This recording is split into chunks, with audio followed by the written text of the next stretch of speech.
Welcome to the Daily Forkast, July 2nd, 2021. I'm Justin Solomon of Forkast.News, covering all things blockchain, filling in for Editor-in-Chief Angie Lau. Coming up, WazirX and Binance up their compliance measures. One-on-one with FTX's founder and CEO, and it pays to walk, quite literally, in one Chinese district.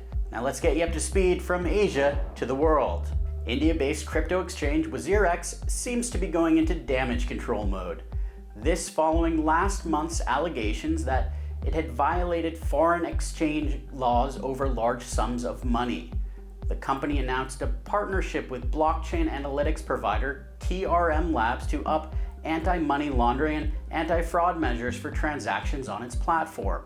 Its parent company Binance is also pairing up with another blockchain analytics firm, CipherTrace, to use one of its products called Traveler. This is supposed to be in compliance with the Financial Action Task Force travel rule that requires virtual asset service providers to pass information on to each other when they move crypto around. Binance is currently under scrutiny from regulators in a number of markets, including now the Cayman Islands, where the company is reportedly incorporated. Authorities there have come out to say that Binance isn't licensed to, quote, operate a cryptocurrency exchange from or within the Cayman Islands. Sam Bankman-Fried, the founder and CEO of Hong Kong-based FTX exchange, has been keeping a close eye on regulatory conversations around the region, and I had a chance to catch up with him earlier today in a wide-ranging interview, and I asked him if proposed regulations in Hong Kong to ban crypto trading for retail investors could force FTX to move elsewhere. The devil's in the details here. And I think that there's, one or two provisions which could be really worrying.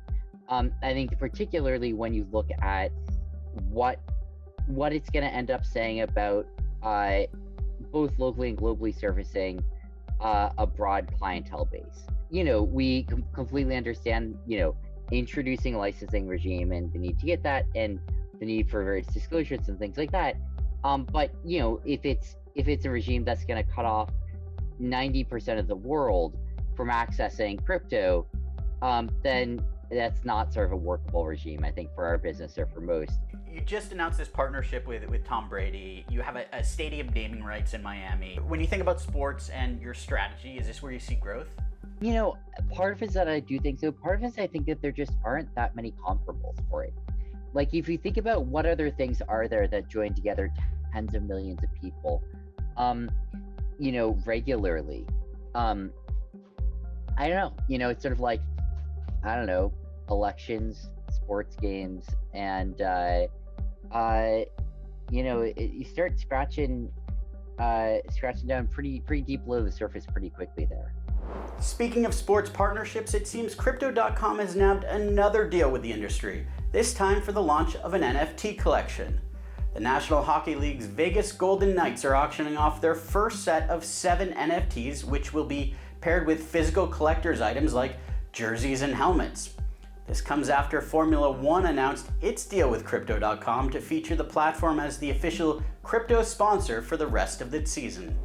Taking a quick look at the markets now, Bitcoin was down 0.2% by the end of the trading day here in Hong Kong to close at $33,300 by 4 p.m. local time. And in the top 10 for cryptocurrencies, a mixed trading day for the most part, with Ethereum performing the worst, dropping just over 3%, while Doge led the green side up 1.5%. And finally, before we go, imagine earning money just by counting your footsteps. A point system in China's model smart city, about 60 miles outside of Beijing, lets residents earn a point for every step they count via GPS tracking.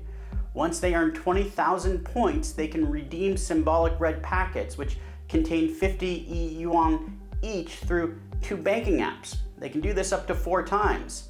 Authorities there have set aside 3 million ECNY for this, or nearly $500,000.